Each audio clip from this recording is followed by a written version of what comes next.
Yeah, hi there. I just wanted to introduce you to some of the work that Fusion 5 has been doing by being able to implement a whole heap of Azure, OpenAI and AI resources to assist JD Edwards customers to ground their AI responses. And again, we ground our responses to reduce the phenomenon of hallucination with our JD Edwards data. Full stop. What Fusion 5 went ahead and did is found a open source starter kit to be able to deploy a whole heap of functionality which will enable us to produce a self-service portal, a chatbot, if you will, which can help customers talk to their JD Edwards data and talk to their JD Edwards process documentation and of course standard documentation so that they have a helper which is enabled to assist them in any of their JD Edwards queries. What I wanted to do is spend some time with you today in showing you how this JDE information assistant could help you at your organizations understand your JD Edwards data better. So what I'm going to do is I'm going to navigate to our information at JD Edwards information assistant. This is authenticated to particular domains, so you're able to allow only people in your organization to run the assistant. You'll see that I just logged in with my intranet credentials, and you can see also now I have my JD Edwards information assistant. What I could do is log into JD Edwards as I actually not studio, we'll just log into traditional JDE.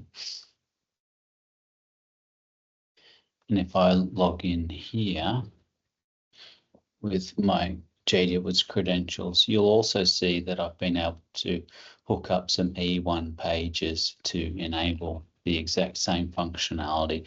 So what we'd be able to do, you can see I've got my chat with my JD Edwards data here to the right-hand side, and you can see also my SSO work to enable me to log into this immediately.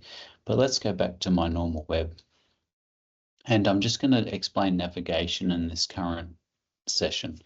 So let's first of all start with, we're able to do work-only queries. So I can ask any question in this dialog, and this will only look at the data that I have grounded my AI assistant with. So in actual fact, what I've done is uploaded a bunch of JD Edwards standard documentation, UBE outputs, CSV files of my data, and then custom process documentation has all been added and put into my area where only my OpenAI can use this for retrieval augmented generation. So you'll often hear this called RAG retrieval.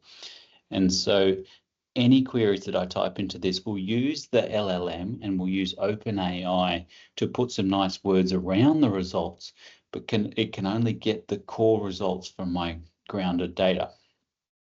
And so I can say, how can I add an address book entry into JD Edwards?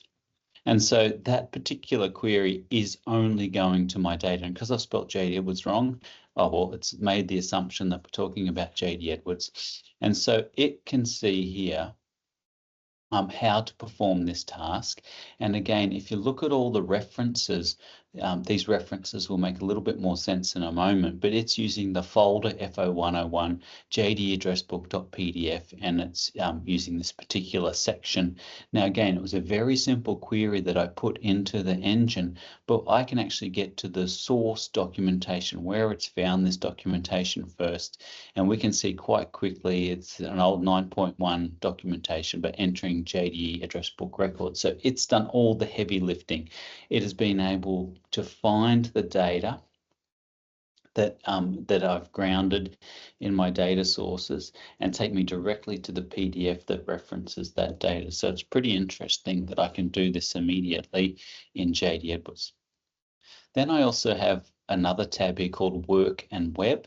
And if I look at the adjustment settings on Work and Web, I can change based upon whether I'm querying web, and this is using a Bing API. So therefore it can go directly to the web and get current information as opposed to what I've put into my grounded data source. And so the interesting thing about that is the web content can be updated all the time, whereas the cadence of updates against my work grounding data is essentially the cadence that I set to it. So I can retire and add data as appropriate to my work data source. And then anything I enter into my queries will reference the new data or remove it accordingly. That process is called vectorizing. So what I tend to do is vectorize all of my content, and that updates my local data source. And again, that is what all of the queries are grounded upon, and their responses are based upon that. So my AI is more likely to tell you that it doesn't know the answer to something. And again, if I go across to work only, and if I say, what are some of the flavors of brayers? I know that this data is not included in my data source and it cannot find anything. Whereas if you were to put that into any LLM or any generative AI solution, it will probably be able to answer that query. The sort of configuration options I have here is I can tell it how many documents it is allowed to reference in a single response to my query. We can also say suggest follow-up questions, which is a really good option to keep on.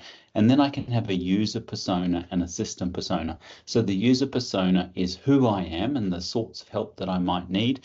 And then the system persona is, of course, the responder and what sort of persona they should be adopting to respond to my information. Again, I have some really easy to use options for whether I want thorough responses, whether I want the conversation type to be creative, precise, or balanced. Remember I said how we upload particular documents, and I've got the configuration options here of what folders and what tagging that I want the LLM to use and only use when it responds with my vectorized grounded data. So I can choose particular folders only. And again, you could adhere to this for security reasons as well, that only particular users could see particular folders. And then I could also mention certain tags for further refining the responses.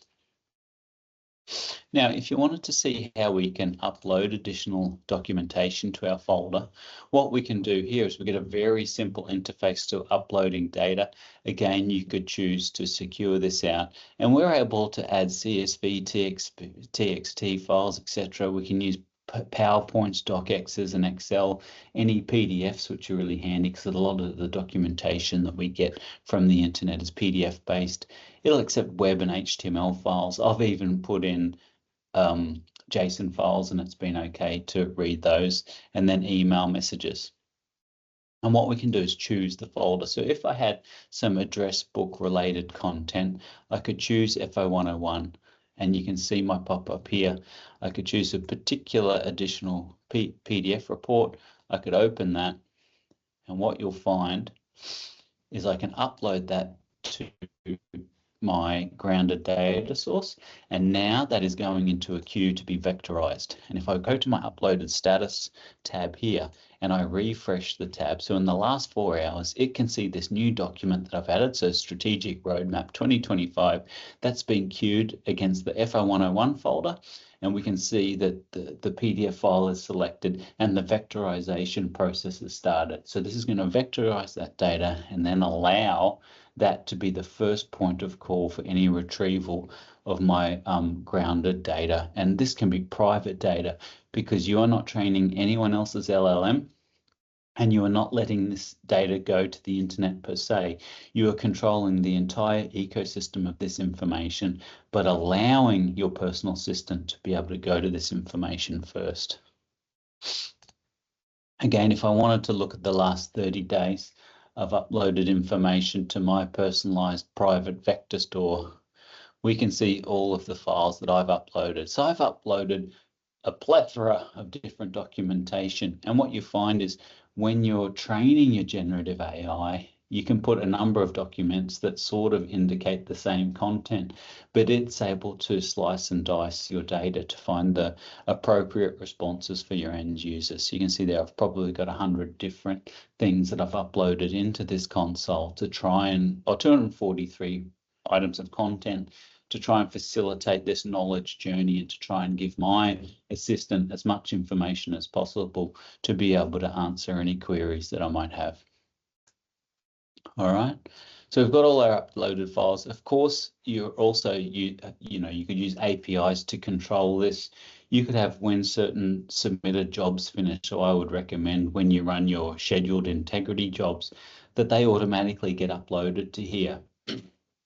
And then your finance or accounting staff or your help desk staff could just ask questions about last week's integrity reports and were there any problems in last week's integrity reports. And because you've put a natural life cycle to your data, you'd be able to only get the latest information from your LLM. This is a really important concept for AI in general, in that it does have a life cycle. You have to continuously update the data that it's referring to. And this is a perfectly good example for JD Edwards customers and JD Edwards users to continually update the latest set of integrity reports, or at least use dates and times when you're querying information from those reports in case you wanted to get a difference between two different launches. Anyway, hopefully that explains to you some of the basic navigation that's available to our information assistant. In some of the next videos, I'll show you exactly how we can use it to query JD Edwards data and JD Edwards processes, and hopefully allow your users to have quicker and easier access to your private data.